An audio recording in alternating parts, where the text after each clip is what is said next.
রহিম। আমি আমি সশ্রদ্ধ চিত্তে তারেক রহমান সশস্ত্র চিত্রে শপথ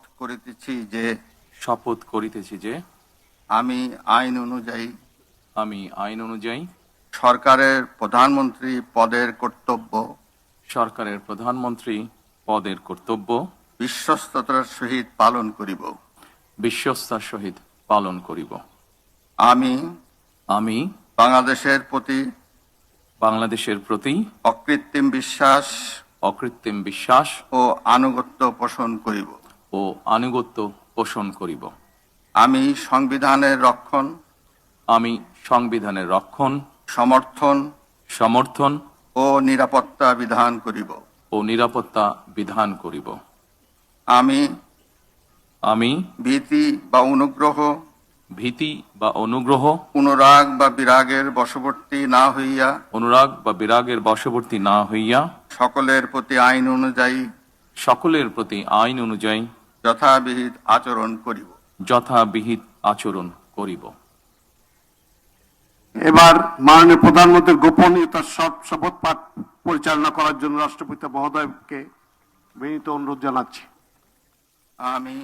আমি তারেক রহমান সশস্ত্র চিত্রে শপথ করিতেছি যে সরকারের প্রধানমন্ত্রী রূপে যে সকল বিষয় আমার বিবেচনার জন্য আনিত হইবে বা যে সকল বিষয় আমি অবগত হইব তাহা প্রধানমন্ত্রী রূপে যথাযথভাবে আমার কর্তব্য পালনের প্রয়োজন ব্যতীত প্রত্যক্ষ বা পরোক্ষভাবে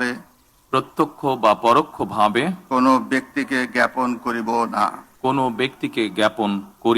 বা কোনো ব্যক্তির নিকট প্রকাশ করিব না। ধন্যবাদ। মাননীয় প্রধানমন্ত্রীকে পদের শপথ ও গোপনীয়তার শপথ স্বাক্ষর করার জন্য এবং স্বাক্ষর শেষে নির্ধারিত আসন গ্রহণ করার জন্য বিনীত অনুরোধ জানাচ্ছি।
দুইটাই